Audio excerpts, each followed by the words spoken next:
سلام كم يتخانو كبراتنا كبرانن تخاتلتي تقراي برودكاست سيرفيس نعلى تسوني عسرت حدا قنبت كلتشن عسرت شواتنا متمرت استلالهم حدشتن أقدسن حبريتاتاتنهم لايك شير سبسكرايب مقوارك تكاتولنا بخبر بمعدام نابا زرزراتهم كنستقاقركم كونتات معراب تقراي ناب تسفازلهم معرافات يستقاقر اللهم جنرال تعدس ورده مس دمك أزودو مردا زركبهم بحملة تجميرهم استعارت وتبقسوات مقصال زي تبقس خوينهم عبتبوتا زلو عزز سراوتي تيبيات إزازن مقبال دلوات مخانهم قاليت أمالهم نزد ما بزرزر كنرينا بوليتكينيا قبرو آسرات دحريش حنج عتميتن 9 تمرت نفلم أوان نحوحات عدني قولهم بخالي وغن سوميات عنا إثيوبيا كاب لوم سوني جميرهم بدرجة هاجر آدما كايد مخانم أفليت أمالهم لوم أنا كاب إيرترا ناب تقراي كاب استطرزو 78 تنتقارو ناب إيرترا كملسو زدليو كم زلوهم تقاليتلو نزياتهم كالو تحدشتي معبالتاتن أب صبصبات تقراي برودكاست سيرفيس الساعات كنكت عتلين بقدامنت سب موياتنا إثيوبيا كابلهم سوني جميرهم بدرجة هاجر آدما كايد مخانا مفليتهم سوميات عنا تقراي قنت تقراي زقات ما نايت انت تكوينات أو قمت بمتاو ناي 10 أوارح زي تخفل مهايوم كي تتواتبو مس بريزيدنت تقراي تزراريبهم فتحنا مركب قوة رحيزهم أبسرحهم قتل ملهم بقلواتو أب ملا إثيوبيا زركو سومي حكمنا كابلهم سوني قنبت جميرو نزيتو سنوان بدرجة هاجر آدمان مكاد أب زدالو لزلو وعن سرعة كنت عنا إثيوبيا أب حدقا ودي أولام أب زحلف سمون طرح سب مزي إثيوبيا كاب 8 كسب 209 سموات عنا بقيد كمزاتو استفلالي تبتوات يحبرهم اتماسرتي أبوان كفيلاوي آدما استفت أمخوينو تمحا خايم قنت بدرجات ميت زقلت او دموزن سرعتا وشللتنتن بمقوام هتو زيكون عقل قلو تقواريت أمزاني حميوم إثيوبيا بزوان زي أب أفريكا كابتن زتحات دموز حخايم التب بمأخلا قمقام أو ورحي $85 طرح تخفل كوينة بانصار قنا أبدو أفريكا $3,400 أب كينيان بوتسوانا عندما $3,000 يخفل لكبلو تمحا خايم يقلصوهم حتو مايان طمات تنزل على سوميات عنا إثيوبيا منقستن حتو ملاش انتا زهيبو مولو بمولو سرح كساب مقراص زبتصح آدما خقور مخانم كتنققو دحر متنحيوم نابل ثقوار تسقاقيرهم زلوهم اتهم سوميا حتو تاتوم نا منقستي كم زغربو مقلات أوشت 3 معلتات ملسكو وحابهم ناقيزي قدب كابزهبو سومنا تحليفهم يوم اتهم سوميات عنا كنبر آيكالنان بموال بزتفلالي من قدي دمتهم أمس معي ركبهم جوار محمد دمان حتو نايزوم سوميا دقف هيبولهم ትልቅ ኢኮኖሚ ነው መክፈል ይችላል። በጣም አለ የለም ከተባለ ቤተ መንግስቱን መሸጥ ነው። የ10 ቢሊዮን እየወጣበት ያለውን ቤተ መንግስት ጫራታ አድርጎ ለሂልተን ለሸረተን ለሌላ ሆቴል ካምፓኒ መሸጥ ነው። ትልቅ ገንዘብ ነው ከዛ የሚገኘው። ያ ለሐኪሞቹ ብቻ ሳይሆን ለመምህራኖቹ ጭምር ደሞዝ መክፈል ይችላል። በነገራችን ላይ አብይ ካልሸጠው ወደፊት የሚመጣ መንግስት ይሸጠዋል። ይሄ ምንም ኢትዮጵያ ውስጥ ቅንጡ ቤተ መንግስት የሚያስፈልግበት ምንም ምክንያት የለም።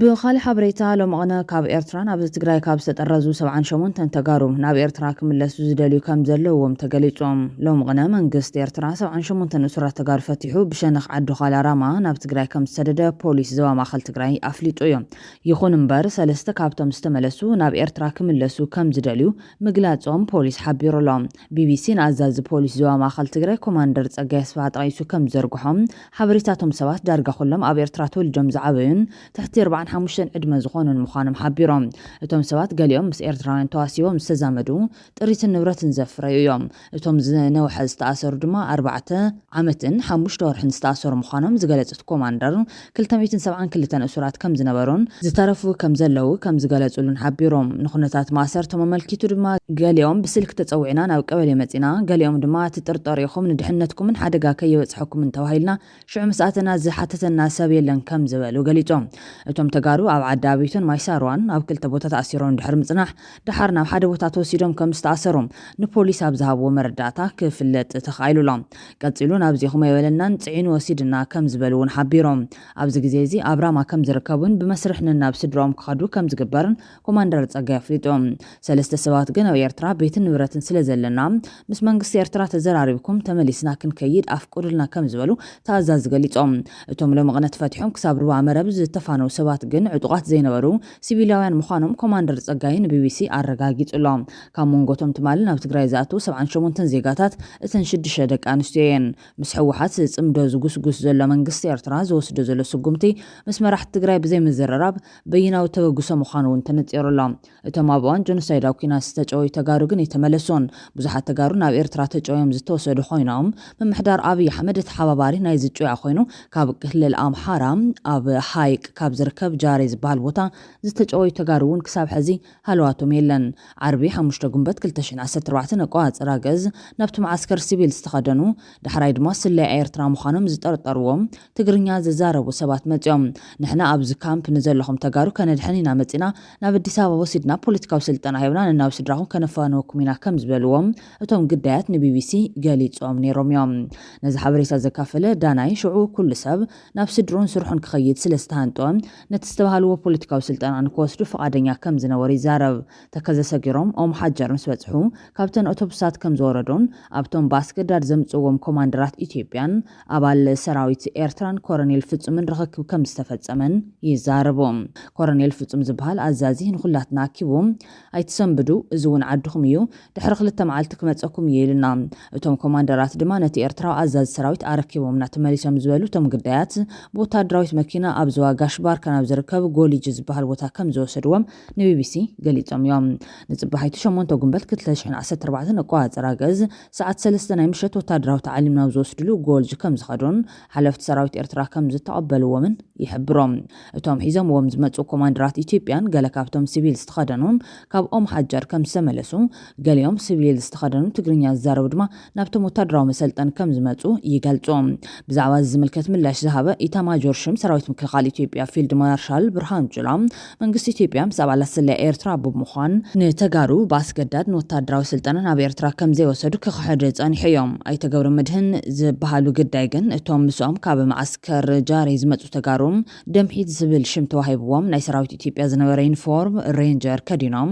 ዲብያ ተኽሲ እግሪ ጉዕዞን ጉያን ስልት ወገን ዘካተተ ወታደራዊ ስልጠና ከም ዝሃብዎም ንሶም ግና ሕዱር ሕማምን ሽምግልናን ስለ ዝነበሮም ብዛዕባ ዝኾነን ዝረኣኻዮን ንማንም ከይትዛረብ ብሂወት ስድራኻ ፍራሕ ኢሎም ኣፈራሪሖምን ኣጠንቂቖምን ከም ዝሰደድዎም ይዛረቦም እቶም ካድሙ ዝፈተኑ ድማ ቁጥር 8 ብስም ኣገባብ ከቢድ መቕጻዕቲ የጋጥሞም ከም ዝነበረ የዘንቱ እዮም መንግስቲ ኤርትራ ብዛዕባ እዚኦምን ካልኦትን ግን ዝበለ ነገር የለን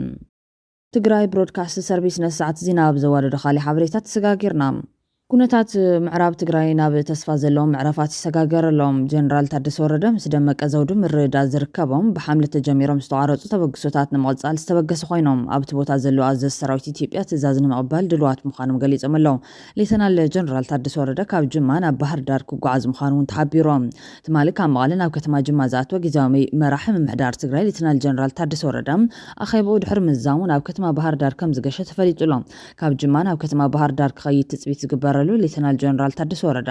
ተመዛበልቲ ህዝብና ናብ መረበቶም ንምምላስን ተወለድቲ ምዕራብ ትግራይ ምስ ዝኾኑ ከም በዓል ደመቀ ዘውዱ ዝኣመሰሉ ምስ ክልል ኣምሓራ ዝሰርሑ ኣካላት ንምዝርራብን ከይኮነ ኣይተርፍን ተባሂሉሎም ተመዛበልቲ ናብ ዓዶም ኣብ ምምላስ ኣብ መንጎ መንግስቲ ክልል ኣምሓራን ጊዜያዊ ምሕዳር ትግራይን ምትሕብባር ንምስራት ምስ ላዕለዎት መራሕቲ ኣምሓራ ክመኻኸር ትጽቢት ይግበር ጀነራል ታደሰ ወረደ ዝሓለፈ ክረምቲ ተመዛበልቲ ናብ ዓዶም ንምምላስ ላዕላውነት ትግራይ ንምውሓስ ኣብ ዝተንቀሳቐስሉ ወቅቲ ምስ ኣብ ዓዶ ትሕቲ ወረርቲ ዘሎ ህዝብን ንዕኡ የመሓድሩ ዘለዉ ትግራዋይ መንነት ዘለዎም በዓል ኮሎኔል ደመቀ ዘውዱ ዝበሉ ኣካላት ዝርርባት ክግበር ፈተነታት ከም ዝነበረ ንሆራይዘን ፍሪ ሚድያ ተዛሪቡ ምባሩ ዝፍለጥ እዮም ኣብ መሪሕነት ጌታቸው ረዳ ተመዛበልቲ ምዕራብ ትግራይ ሓዊስካ ኩሎም ተመዛበልትን ዝተሰደዱ ወገናትን ኣብ መወዳእታ 2015 ዓ.ም ኣብ ወርሒ ሰነ ክምለሱ ምዃኖም ወግዓዊ መግለፂ ክህብ ዝጸንሐ ኮይኖም ይኹን እምበር ብሰንኪ ፖለቲካዊ ሽኩት ከይተመለሱ ተሪፎም ዝሓለፈ ክረምቲ እውን ከይምለሱ ጉባኤ ሕወሓት ክካየድ እዩ ኣይካየድን ብዝብል ውጥጥ ኩነታት ናይቶም ኣብ ጸለምቲ ዘለዉ ዝተመለሱ ኣብ ስጋኣት ኩነታት ናይቶም ዘይተመለሱ ኣብ ዘይተነጸረ ተስፋ ክጸንሑ ከም ዝተገደዱ ዝፍለጥ እዮም ብሰንኪ እዚ ድማ እዚ ህዝቢ እዚ ናብ መረበቱ ክምለስ ከም ዘለዎ እውን መራሕቲ ጊዜያዊ ምሕዳር ጠቕሊሎም ረሲዖም ወዮም ዘለዎም ይተረፍዶ ህዝቢ ምዕራብ ትግራይ ናብ መረበቱ ክምለስዎስ ኣብ ዝሓለፈ ናብ ጸለምቲ ዝመለስዎ ህዝቢ እውን ንጸላእቲ ኣረኪቦምዎም እዮም መጽኦም ክሳብ ሕዚ ቆላሕ ኢሎም ኣይረኣይዎምን ሕዚ ኣብ ኢድ ዕጡቓት ተስፋሕፋሕቲ ሓይልታት እዮም ወዲቖም ዘለዎም ህዝቢ ምዕራብ ትግራይ ኣብ ሱዳንን ከተማታት ትግራይን ኣብ ኬንዳ ይርከብ መረበቱ ጸላእቲ ተወሪሩ ንሱ ግን ንሓለንጋ ጥሜት ተቓሊዑሎ ዝብሉ ንቐፌታታት እውን ክቐርብሉ ጸኒሖም እዮም ሕዚ ግን ጀነራል ታደሰ ወረደ ነዚ ከም ብሓድሽ ይጅምሮ ከም ዘሎ እዩ ዝግለጽ ዘሎ ነሰምዑ ወረርቲ ሓይልታት ድማ ዳግም ናብ ደንበርበር ከም ዝኣተው እውን ተሰሚዑ እዩ ኣብዚ ሕዚ ሰዓት ካብ ምዕራብ ትግራይ ዝተረኸበ ጭቡጥ ሓበሬታ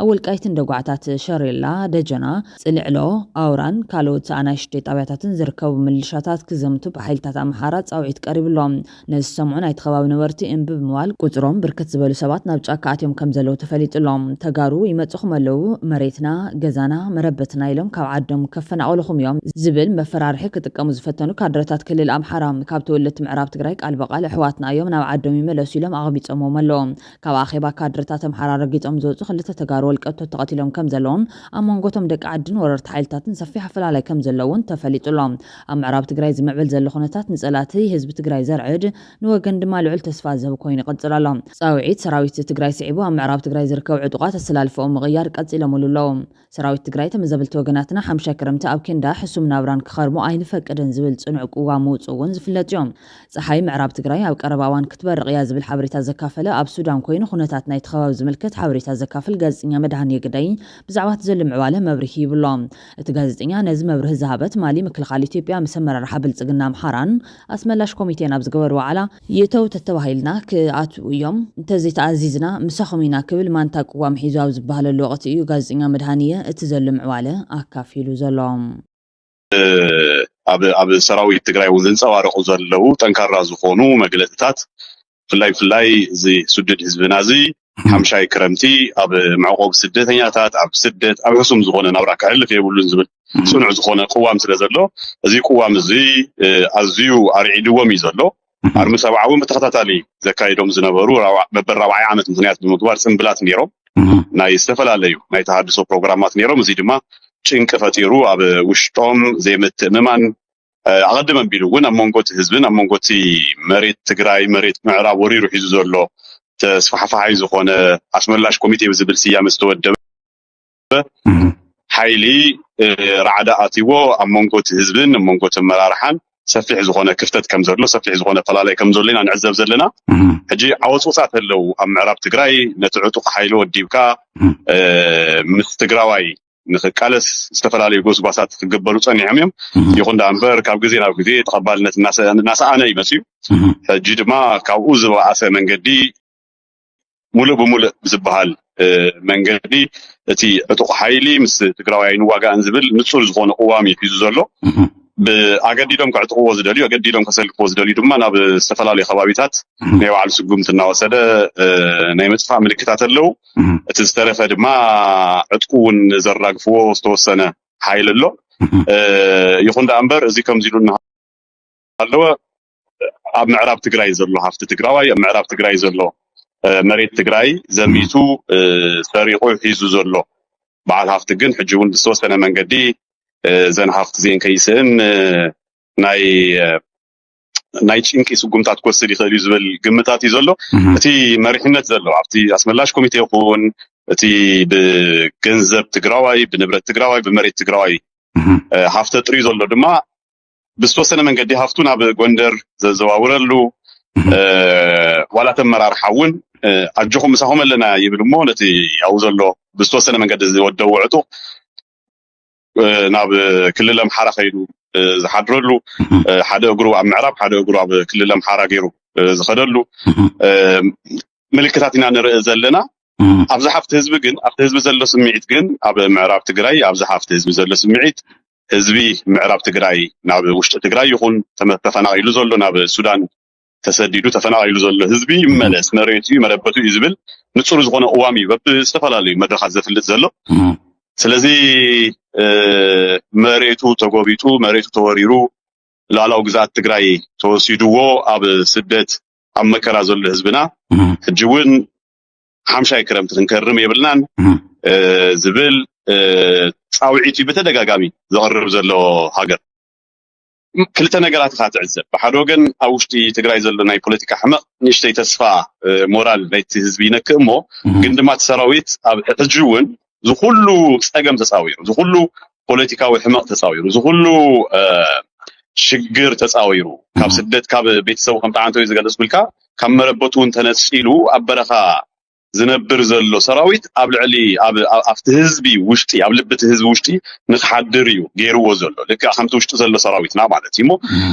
عوي تسفاي ذلو حمشاي كرمتي أين خرمن أمربتنا خرمتنا عطينا معرب تقرأي إنا هنكرم حارسنا هنكرم إنا زبل تسفا أبحد حد سدتنيا يخدر غيرو زلو زي تسفا زي لما بأقوا وستجنزبه سراويت أمرار حان لنا إلا أنا نأمن قموني زلو سراويت وانت ما سال إمنتي زلو تزون كم تماسال إمنتي زلو بمسارة توعد بريتوريا نمربتنا نعتولو جزء النقرة بزمت زلو يزمسل ستالين قبل سلاسيون تماسل حبريتا كوكن يوم والقايت أكادي همرا منامن زون من يعمل تلفزيون زاري زينا سجب نبر من دسمو أيتاوكم قوتينو مراب تغراي سبسبا بس سبسبا نو قال سماچو بينو جرال مكونوش ናቸው የሚሰበስቡት መከላከያ ይሰበስባቸዋል ወቅታው ጉዳይ የጸጥታ ጉዳይ ገጥሞናል ይያሉ ደመቀ ዘውዱ ባንድ በኩል ይሰበስባል ያ እሸቴ ደምለው የሚባል በሌላ በኩል ይሰበስባል የተለያየ አካባቢ ስብሰባ አለ ቀውጢ ነው ስብሰባ እና ምን እንደሚሉ እኔ በኃይል አንደኛው የጅል ስብስብ እኮ ነው በኃይል ይዘናል በህግ እስኪጸናልን ድረስ በትግስት እንጠብቅ ይላል አንደኛው እዛ ላይ የሰማሁት እሸቴ ደምለው የሚባል በኃይል ይዘናል እሸቴ እኮ በኃይል ይዘናል ብሎ የሚያምነው ከምግበይ ሰራዊት በላይ ከትዲፍ በላይ የምልሻ እሱ ያዘጋጀው ምልሻ የራሱ ትግራዊ ምልሻ እኮ ነው ትግራዊ ምልሻ ነው እኮ የምዕራብ ትግራይ ምልሻ ይሄ ከፋርጣ ደብረታቦር የመጣው ይያልኩኝ አይደለም እሱ የመጣው እሱ ሸክፎ ይሄዳል የሆነ ነገር ተፈጠረ ሲባል ሸክፎው ነው ሞተር ሳይክል ምናምን ተከራይቶ ነው የሚሮጠው ጥያቄ የነበረው ጠቅላላ እሱ ክዳችሁናል ከፋኖ ጋር ትገናኛላችሁ ብላችሁ ተጠራጥሩናላችሁ እንዴ እናንተ ራሳችሁ አይደል እንዴ ፋኖንን ያላችሁ ስትመጡ አሏቸው ምዕራብ ትግራይ ስትገቡ ወረራ ሲገቡ ያኔ መከላከያ በዚህ ኤርትራ እየመታ ሲገቡ ስትገቡ እኮ ፋኖንን ብላችሁ ነበር የገባችሁት እኮ ፋኖ ደመቀ እኮ ፋኖ ስትለን ነበር እኮ ከመቼ ነው ፋኖ አንተ የፋኖ ጠላት የምቀው አሉት ጥያቄ ከባድ ጥያቄ ነው ከባድ ነው ፋኖንን ያላችሁ እናንተ ናችሁ አሁን ከፋኖ ጋር ፋኖ ጠላት ነው ምናምን የምትሉን ይሄ አግባብ አይደለም እና እዚህ ጋር ግፍ የተፈጸመብን ነው ስርዓት የለም ማስተዳደር አልቻላችሁ ህዝቡን የበደላችሁ ነው ከፍተኛ ሰብአዊ መብት ጥሰት የተፈጸመብን ነው ሰው በጣም ከባድ የሆነ ስብሰባ ነው ማኔጅ ማድረግ አልቻሉም ጀነራሎቹ አረ እንከባበር ምናምን ቢል የምን መከባበር ነው ጀነራል ምን አገባ እዚህ አካባቢም የተባሉ አሉ ምንድነው የምትሉን ስለምን ጉዳይ ነው የምታወሩት ጀነራሎቹ መከላከያ ስለምን ጉዳይ ነው እዚህ ያወራን ያለው ትክክለኛ ጥያቄ ነው ትክክለኛ ጥያቄ እና በሃኒ ክፍለ ዘመን ነው በኃይል ይዘናል በህግ ደግሞ ይላል በህግ ማለት ሪፈረንደም ማለታቸው ነው እኔ የሆነቴን ጅላይሙት እንዲያዝናና ጅላይሙት ምናምን የሚባል እኮ አለ እኮ በኃይል በህግ ይጠብቃል ቋምጦ አብይ እኮ የሚባል ጠቅላይ ሚኒስትር መጣና እኔ በኃይል ገብቼ ኤትኒክ ክሊንሲንግ ፈጽሜ በትግራይ ህዝብ ላይ ጄኖሳይድ ፈጽሜ ሴት ደፍሬ ትግራይ ከነ ህይወቱ በቆሙ ወደ ጁን አሳስሬ ወደ ተከዜ አስገብቼ አስከሬኑ አትባራ ነው ምናምን ይባል ወንዝ ሱዳን ከገባ በኋላ አስከ ሲኤንኤን ጭምር ዘግቦት ተዋርጄ በዓለም አቀፍ ራይት ኦርጋናይዜሽንስ በአምነስቲ ኢንተርናሽናል ሂውማን ራይትስ ዎች በዩናይትድ ኔሽንስ ጄኔቫ አሜሪካ ስቴት ዲፓርትመንትም ደመቀ ዘውዱ የሚባል ስም እገሌ የሚባል ስሞች በሙሉ ጠቅላላ እዛ ገብተው አንደኛው እንኳን ሾልኳል በቦሌ ሾልኳል እኮ ያገኘው ተሻገር ዘመዱ ኮማንደሩ በእንትን የተመዘገበው አንደኛው ኮማንደር በአገኘው ተሻገር ሾልኳል አምና ነው የወጣው አረጋግጠናል ይሄ የት ሀገር እንደወጣ አልታወቀም ግን እንደወጣ አረጋግጠናል እና ይሄ ሁሉ ወንጀል ፈጽሞ በኃይል ይዘናልና በህግም ይጸድቅልኛል ብሎ የእንትን ፍሬ ይወድቅልኛል ብሎ እየጠበቀ ነው እግር እየሄደ እየጠበቀ ነው አብይ እኮ በቃ እየታገልን ኦን ቢሃፍ ኦፍ አስ እኮ ነው እየታገለ ያለው መስዋዕት እየከፈለ ያለው ብሎ የሚያስብ የጅል ስብስብ አለ ዝርዝሩ ባላቅም ውጥረት አለ ምዕራብ ትግራይ ዝርዝሩ አልገባኝም እኔ አማራ ክልል ብዙ ጊዜ እንደምናገር በታሪኩ የአማራ ክልል ትልቁ ስህተት ከፈጸማቸው ስህተቶች አንዱ ትግራይን በኃይል ወረረ ይይዛሉ ብሎ የወሰነ ጊዜ ነው የአማራ ክልል ባለስልጣናት የወቅቱ ጉምቱ ባለስልጣናት የነበረ እናገኘው ተሻገር ግባ በለው ብለው ወንጀል የፈጸሙት ትልቁ በታሪኩ ክልሉ የፈጸመው ወንጀል ይሄ ነው። ትልቁ የሚባል ብዙ ወንጀሎች ፈጽሟል። ትልቁ ወንጀል ግን ይሄ ነው። በወንድሙ ህዝብ ላይ ናግባ ብሎ ተሸውዶ ዛሬም ድረስ ሪፈረንደም እያለ ከስተቱ የማይማር ትውልድ አለ እና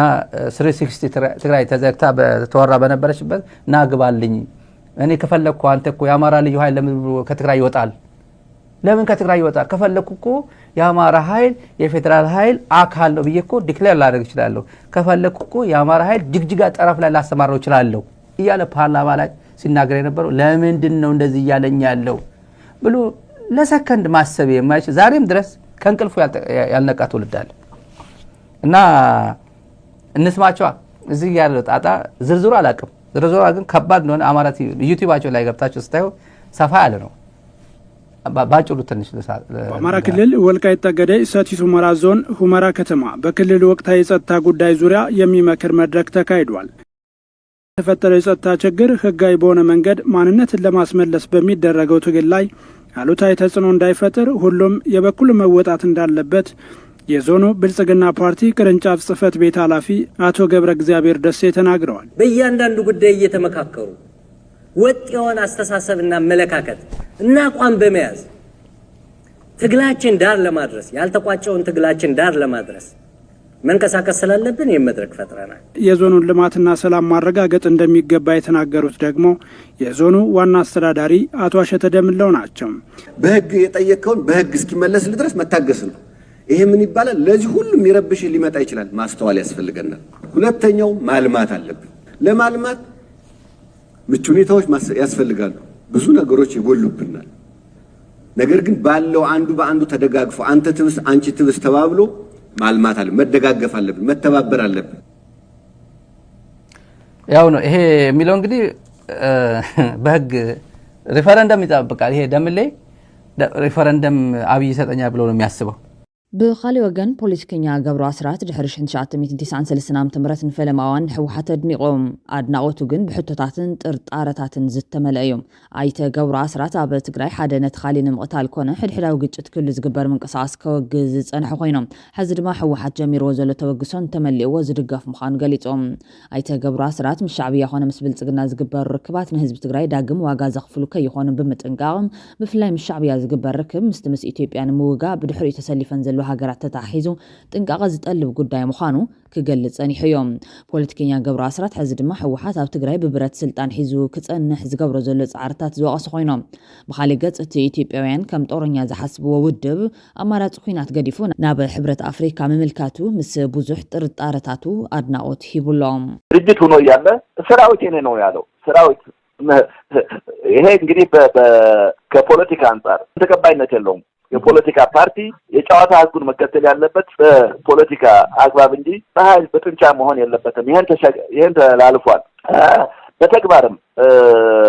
እዛ ያሉትን የታጣቂ መሪዎች ይዞ ነው ህልውናውን ያስቀጠለው እንጂ ሌላ መሰረት አልነበረውም። ስለዚህ ይሄን ስታይ በጉልበት ከጦርነት ውጭ እሳቤ ያለው አይመስለኝም በአሁኑ ጊዜ። ምክንያቱም ፖለቲካውን በልቶ ጨርሷል። ፖለቲካው እንደማይዋጣው ሰላማዊ መንገዱ እንደማይዋጣው የተረዳ ድርጅት ይመስላል። ስለዚህ ከውስጥ ታጣቂዎችን ይዞ ነው አሁን ቆሞ ያለው። ከውጭም ቢሆን ከሌሎቹ ኃይሎች ጋር የሚተባበር መሆኑ ተደጋግሞ ተገልጿል። ከሻዕቢያ ጋር የትግራይን ህዝብ አጠፋለሁ ብሎ ስትራቴጂ ከነደፈው ድርጅት ጋር ራሱንም ህወሓትንም ይሁን የትግራይን ህዝብ ካላጠፋ እኔ እዚህ አካባቢ ኃይል አልሆንም፣ ስጋት አለብኝ፣ የህልውና ስጋት አለብኝ ከሚያምነው ጋር ነው የተሞዳሞደና የተቀራረበ ያለው። ግልጽ ሆኖ የወጣው ነገር ማለት ነው። ስለዚህ ይሄን ሁሉ ሲያደርግ ለሰላም አይደለም። ከሻዕቢያ ጋር መቆራኘት ማለት አገር ለማፍረስ፣ አገር ለማመስ፣ አገር ለማጥፋት መስማማት እንጂ ሌላ ያለፈ ከዛ ያለፈ ዓላማ አይኖረውም። ስለዚህ ይሄን ሁሉ ስታይ ወደ ጦርነት እያመራ ነው። ከዛም አልፎ ከሌሎች ኃይሎችም እንዲሁ እንደሚገናኝ እኔ መረጃው አለኝ። ከሌሎች ኃይሎችም ከሻዕቢያ ውጭ ከነማ ለምሳሌ ጋሽከው ለጊዜው እኔ ይሄን አልገልጸውም፣ ግን እንዳለው አውቃለሁ እኔ። ስለዚህ ይሄን ሁሉ ሲያደርግ ለጦርነቱ እየተዘጋጀ እንደሆነ ያሳየኛል። በሌላ በኩል ግን የምር ይሁን ወይስ ለይስሙላ ትናንት ያወጣ መግለጫ ግን ደግፈዋለሁ ማለት ተሰርዣለሁ። ግን ይሄ ነገር ከፕሪቶሪያ ስምምነት ውጭ ስለሆነ እንደገና እነዚህ አስማሚዎች በተለይ የአፍሪካ ህብረት እንዲያየው ብሎ ደብዳቤ ጽፏል። ይሄ በጎ ነገር ነው። እንግዲህ ይሄ ለፖለቲካ ፍጆታ ያደረገው ነው ወይስ ከምር ሰላም ፈልጎ ከምር በሰላማዊና ህጋዊ መንገዱን ለመሄድ ፈልጎ የሚለው እጠራጠረዋለሁ። ምክንያቱም ከዲፕሎማሲ አንፃር አያዋጣውም ከሻዕቢያ ጋር መሰባሰብ፣ ከዲፕሎማሲ አንፃር ጦርነት መክፈት አያዋጣውም። ከፖለቲካም አንፃር ጦርነት ህዝቡ አይፈልግም፣ ጭራሽ ወጣቱም አይፈልግም፣ ታጣቂውም ቢሆን አብዛኛው ታጣቂም ቢሆን ጦርነት አይፈልግም አሁን። ስለዚህ ይሄ ነገር ተገንዝቦ እንግዲህ ጦርነት አያዋጣኝም፣ ስለዚህ በህጋዊ መንገድ ሄዳለሁ ብሎ ከሆነ ይሄ ጥሩ ነገር ነው። በዛ መንገድ መሄድ አለበት እስከ መጨረሻ ድረስ የሚል አለኝ እና የትናንትናው መግለጫው ከምር አምነውበት እና በዛ መንገድ ሄዳለሁ ብሎ ካሰበ ጥሩ ነው። በዛም ይሄድ አስማሚዎችም በፖለቲካ አንፃር ሊፈታ ይችላል። ልክ ጦርነት እንደቆመበት አሁን የህወሓት ጉዳይም ከፖለቲካ አንፃር ከመንግስት ጋር እና ከአስማሚዎች ጋር በሚደረገው ውይይት መፍታት ይቻላል። ይሄ ነው የኔ እምነትም። ግን ይሄን እንደ ስልት ለፖለቲካ ፍጆታ ለዲፕሎማሲያዊ ፍጆታ ሊጠቀምበትም ይችላል። ምክንያቱም ተመሳሳይ የአውሮፓ ህብረት ይሆን አሜሪካኖች፣ ሌሎችም ኃይሎች ጦርነት እንዲከፈት አይፈልጉም። ጦርነት ቢከፍት ይቃወሙታል እንጂ የሚደግፉት አይመስለኝም። በአሁን ጊዜ እኔ ያየሁት ከዲፕሎማቸው አካባቢም እንዳዳመጥኩት አሁን ጭራሽ ትግራይ ውስጥ ጦርነት አይፈቅዱም። ከሻዕቢያ ጋር የሚደረገው ግንኙነትም አይፈቅዱም እና ይሄ ሁሉ ተደራርቦ ይሄን ዲፕሎማሲያዊ ነገር ለማትረፍ ብሎ ከሆነ አያዋጣውም፣ አስቸጋሪ ነው። መልሶ ህዝቡን ወደ ጦርነት ምክንያቱም መሬት ላይ የሚያደርገውን ነገር ስለማይ ነው። እንግዲህ ይሄ ከምር በሰላማዊ ሂደት ለህጋዊ መንገድ ተከትሎ ህልውናውን ለማረጋገጥ እየፈለገ ነው ወይስ የጦርነቱ አንድ ገጽታ የጦርነቱ አንድ አካል አድርጎ ይሄን ተጠቅሞ በዲፕሎማሲ መስክም በመሳሪያ መስክም ምክንያቱም ታች ላይ የማየው ትግራይ ውስጥ እንግዲህ ደብረጽዮን የተናገረውን በግልጽ ማወቅ ያስፈልጋል። የደቡብ ዞቡን በደቡብ ዞቡ ላይ ዛቻ ፈጽሟል። በኃይላችን እናስወግደዋለን ያለውን አስተዳደር ብሎ ስለዚህ አሁንም ኃይል እየተጠቀመ ነው ያለው። ውስጡም ካድሬዎች ያሉ ከእንግዲህ ይሄ መንግስት ወድቋል የሚል ከአሁን በፊት የተሳሳተው ግምገማቸው እንግዲህ ከተለያዩ ከካድሬዎችም ሰሞኑን በግልጽ ቀርቧል። አንድ ጸጋዬ ገብረመድህን የሚባል ካድሬ ያቀረበው ነገር አለ ግምገማ ማለት ነው። የአዲስ አበባን መንግስት የአራት ኪሎን መንግስት ጥለው የሽግግር መንግስት ለማቋቋም ሰነድም ጭምር የተወያዩበት ሁኔታ እንደነበረ ከአሁን በፊት ጌታቸውም ብሎታል። በሶስት ወር ውስጥ አዲስ አበባ እንገባለን የሚል እቅድ ነበራቸው እና ይሄ የተሳሳተ ግምገማ ይሄ የተሳሳተ ስሌት አሁንም አላቸው። ከሻዕቢያና ከማፋኖም ከሌሎችም ኃይሎች ጋር ሆነን መንግስትን በአጭር ጊዜ እንጥለዋለን የሚል ካድሬዎቹ በይፋ እየተናገሩ ነው ያሉት። ሌላ ደግሞ እንደ ዓላማም አሁን ትግራይ ነጻ እናወጣለን የሚል ህወሓት ትግራይ ነጻ ማውጣት አይችልም፣ የለውም፣ ብቃትም ፍላጎትም ሁሉም ነገር የለውም። ስለዚህ አንስቶታል። ይሄ ዲፋክቶ የሚሉት ዲፋክቶ መንግስት መፍጠር የሚልም ይዟል። ይሄን ማስፈጸም የምትችለው ከህግ አንጻር አይደለም፣ በጦርነት ካልሆነ በስተቀር በሌላ መንገድ ሊያስፈጽመው አይችልም ህወሓት ማለት ነው። ስለዚህ ይሄን ስትመለከት ደግሞ የምር ይሄ የሚያቀርበው ነገር በሰላማዊ መንገድ እቀጥላለሁ፣ ከፌዴራል መንግስትም ጋር እነጋገራለሁ፣ ከአስማሚዎችም ብለው ለአፍሪካ ህብረት የጸጥታ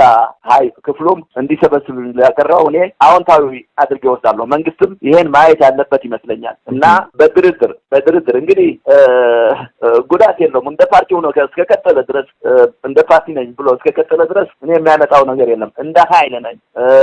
ወታደራዊ ኃይል አለኝ፣ ክንፍ አለኝ፣ ጦር አለኝ። ስለዚህ በዚህ መንገድ ዓላማዬን አስፈጽማለሁ እስካለ ድረስ ነው ችግር እንጂ እንደ ፖለቲካ ኃይል ለመቀጠል የሚደረገው ድርድር እኔ ደግፈዋለሁ። ቢሰርዘውም ምርጫ ቦርድ ቢሰርዘውም ይሄ እንዲቀጥል እና አትሊስት ይሄን መግለጫ በተናጠል ሳየው አዎንታዊ ነው ብለዋል። ንሕወሓት ከምዚ ዓይነት ኣድናቆት ሕዚ ዝጀመረ ኣይኮነን። በዓል ሞያ ሕጊ ኣይተ ኣበራ ንጉስ መራሕቲ ሕወሓት ኣብ ልዕሊ መራሕትን ሰራሕተኛታትን ጊዜያዊ ምሕዳር ትግራይ ህልቂት ዓሌት ከም ዝፈጸሙ ዝምልከት ክሲ ዘቕረበ እዩ። ኣካል ካብ ወርሒ ጥቅምቲ ክሳብ ሰነ 2013 ዓ.ም ብፌደራል መንግስቲ ኣብ ዝተመስረተ ጊዜያዊ ምሕዳር ሓላፊ ቢሮ ፍትሒ ኮይኑ ዘገልገለ ምሁር ሕግን ጠበቓን ናይተ ኣበራ ንጉስ እቶም ከሰምዎም ዘሎ መራሕቲ ሕወሓት ሕዚ ዝተኸተልዎ መንገዲ ንምምሕዳር ኣብይ ኣሕመድ ናብ መንቀራቕሮ ከኣቱ ዝገበረ ክብል እዩ ንኢድዎ ዘሎም ንሱ ምስቲ 95 ሚልዮን ህዝቢ ኢትዮጵያ አንጻር 5 ሚልዮን ህዝቢ ትግራይ ክልዓል ጻውዒት ዘቕረበ መሳይ መኮንን ኣብ ዝነበረ ቃል ምሕተት ነዚ ተዛሪቡ ዘሎ እንታይ እዩ ተሓድሽ ነገር ንዝብል ግን ስዒቡ ከቐርብ እዩ። አቤቱታውኑ ያው በግልጽ ነው። እኛ ፈራሚዎች እንደመሆናችን መጠን የፕሪቶሪያ ስምምነት ያለፈው አሰቃቂ ጦርነትን ያስቆመ ስምምነትን ሊያፈርስ ወደሚችልበት አቅጣጫ ሂዷል በሚል ማሳሰቢያ አዘልና እንዲሁም የመፍትሄ ሐሳብ ያለበትን ሁኔታ መግለጫ ወጥቷል። ይሄ የሚያመለክተው እንግዲህ ህወሓት በመንግስት በኩል ከፌደራል መንግስት በኩል ሲጠብቀው የነበረው መፍትሄና ውይይት አላገኘሁም ብሎ ታሳቢ ተደርጎ የተጻፈ ለሶስተኛ ወገን የተጻፈ ደብዳቤ። እርግጥ አፍሪካ ህብረት በዚህ ጉዳይ ፕሪቶሪያ ስምምነት ተፈራረሙ ታዛቢ አካል የነበረ ኋላም ጉዳዩ በተለይ ፕሪቶሪያ በማስፈጸምና ክትትል በማድረግ ኃላፊነትና ማንዴት ያለው ተቋም ስለሆነ በአግባቡ ጽፎ አሳውቋል። አሁን እዚህ ላይ መታየት ያለበት ህወሓት ይሄ ደብዳቤ ሲጽፍ ምን ማለቱ ነው የሚለው ወሳኝ ነገር ነው። እንደምታውቀው የኢትዮጵያ ፖለቲካ በተለይ በብልጽግናና በህወሓት ያለው የመሳሳብ የፖለቲካ ሽኩቻ እድገትን በጣም ከፍተኛ እድገትን እየመጣ ነው። ከዚህ ባለፈው ግንቦት 5 ላይ የሚወሰነው ውሳኔ ለጦርነት ያለው ቅርበትን በብዙ ደረጃ ከፍ ያደርጋል ብለን ስንገመግም ነበር ወይ መላምት ስንሰጥ ነበር። አሁን በተመሳሳይ ሁኔታ ያ ቅጥያ የሆነውን ሁኔታ ነው የተፈጠረውና እዚህ ላይ በተለይ ህወሓት በተደጋጋሚ በአባላት በትግራይ ተወላጆችም ይሁን በሌሎች የኢትዮጵያ ፖለቲካ ውስጥ ክትትል ያላቸው ደግሞ የሚታዘቡበትም ይሁን በቅርብ ትብት ላይ ህወሓት ፖለቲካ ውስጥ እየፈጸመ በተለይ ደግሞ በብልጽግናና በፌዴራል መንግስት ፖለቲካው ብልጫ ላይ ነው ያለው የሚል ግምገማዎች ስናስተላልፍ ነበር። እኔም እንደማናቸውም ኢትዮጵያዊ በሁለቱም ኃይሎች ያለው ሽኩቻ እየተከታተልኩኝ ህወሓት ፖለቲካው ብልጫ እየተወሰደበት ነው፣ በፖለቲካ መበለጥ ደግሞ በወታደራዊ ውጊያ ላይ ራሱ እንድምታለው ብለን እንገመግም ነበር። ዛሬ ግን ይሄን በሚቀለብስ ወይ ደግሞ መጠነኛ የሆነ ፖለቲካው ስኬትን ሊያጎናጽፍ በሚችል ሁኔታ ህወሓት ጠባጫሪ ነው፣ ጦርነቱ ይፈልገዋል የሚለውን የብልጽግና ፖለቲካዊ ፕሮፓጋንዳ የሚቀለብስ ነው። ምክንያቱም ለድርድርና ለውይይት መድረክ ፍጠሩልኝ ማለት ሰላምን እፈልጋለሁ ማለት እስከሆነ ድረስ ይሄ መጠነኛ የሆነ ነጥብ የሚያሰጠው ክስተት ተከስቷልና እኔ በዚህ በህወሓት በጻፈው ደብዳቤ ጦርነቱ ከትናንት ምርጫ ቦርድ ከወሰነው ውሳኔ አንድ እርከን ቢጨምርም በእርከኑ ላይ እንዲቆይ አስደርጎታል። ምክንያቱም እኔ ግምቴ የነበረው ህወሓት ምን ይላል ሰረዛችሁኝ አልሰረዛችሁኝ ከዚህ በፊትም ገልጸናል፣ አሁንም የምታመጡት ነገር የለም አይነት ነገር ያለው መግለጫ ያወጣል ብዬ እየገመትኩኝ እያለሁኝ አሁን ግን መድረክ እንዲፈጠርለት ሰላማዊና ፖለቲካዊ ውይይት እንዳደርግ የሚመለከተውን አካል መድረክ ያመቻችልኝ ብሎ መጻፉ አሁን ትንሽ ፖለቲካዊ ነጥብ ያስቆጠረ መስሎ የተሰማኝ አጋጣሚ አለ። ጣዩ ምን ሊሆን ይችላል? የአፍሪካ ህብረት በጉዳዩ ላይ ጣልቃ ይገባል ወይስ ምን ሊያደርግ ይችላል? የህወሓትን ጥያቄ ተቀብሎ ሁለቱም ወገኖች ሊያነጋግር ይችላል? መልካም እንግዲህ እንደ ፕሪቶሪያው ስምምነት አነጋገርና ይዘት አንዱ የአፍሪካ ህብረት ዋናው ስራው የፕሪቶሪያው ስምምነቱን አፈጻጸም መከታተልና መገምገም። ስለዚህ አንዱ በፕሪቶሪያው ስምምነት ከተቀመጡ ጉዳዮች ደግሞ የህወሓት ከሽብርተኝነት መውጣትና ወደ ፖለቲካዊ ህይወት መመለስን ነው። ስለዚህ እንደ አንድ የፕሪቶሪያው ስምምነት ልክ ይቻላል። ለምሳሌ የዲዲአር ጉዳይ አለ፣ የተፈናቃዮች መመለስ አለ፣ አጨቃጫቂ የሆኑ ቦታዎችን እልባት መስጠት፣ ትግራይን መልሶ ማልማትን፣ የሽግግር ፍትህን መትከልን፣ ብዙ ጭብጦች የያዘ ጉዳይ የአቃፊ ጊዜያዊ አስተዳደር መትከል የሚሉ ብዙ የተፈጸሙ ያልተፈጸሙ ጉዳዮችን የያዘ ነው የፕሪቶሪያው ስምምነት። እነዚህ ጉዳዮችን በግምገማና የመከታተል የአፍሪካ ህብረት ማንዴት ነው። ያ የሚያደርገው የሚገመግመውና የሚከታተላቸው ደግሞ ዘላቂ የሆነ ህገ መንግስታዊ ስርዓትን መመለስና ዘላቂ የሆነ ሰላምን ከማስፈር አንጻር ነው። ስለዚህ ህወሓት የጠየቀው ጥያቄ በቸልተኝነት ማለፍ የሚችል አይመስለኝም። ምክንያቱም የሆነ ግብረ መልስ መስጠት አለበት እንደ አንድ ፈራሚ። አፍሪካ ህብረት ደግሞ እንደ አንድ ውሉን ስምምነቱን የሚቆጣጠርና አፈጻጸሙን የሚከታተል አካል የሆነ ነገር ማለት አለበት ብዬ አምናለሁ። ከሚላቸው አጋጣሚዎች አንዱ መድረክ ይፈጥራል ብዬ እገምታለሁ። ስለዚህ ይሄ ግምት ካልፈጠረስ ምን ይሆናል የሚለው ግን ህወሓት ጠባጫሪ ነው፣ ህወሓት ጦርነቱ ይፈልገዋል፣ ህወሓት የሰላም ኃይል አይደለም የሚለውን በብልጽግና በኩል ሲሰራጭ የነበረውን ፕሮፓጋንዳ የበላይነትም አግኝቷል። ብሎ መሰረተ ቢስ ሆኖ ሳይሆን ብልጽግና ባካሄድ በህወሓት ላይ ያስመዘገባቸው ብልጫዎች ነበር። እነሱ ወደሚቀለብስ ሁኔታ ይገባል። ያ ማለት ምን ማለት ነው? ለማይቀረው ጦርነት ሲገቡ ህወሓት ከእንግዲህ በኋላ በፖለቲካ ብልጫ ብቻ ተበልጦ ወደ ጦርነት ይገባል ማለት ሳይሆን ነጥቦችን ቀንሶ ይገባል የሚል እንድምታ ይዞ ይመጣል የሚል መላምት ነው ያለኝ።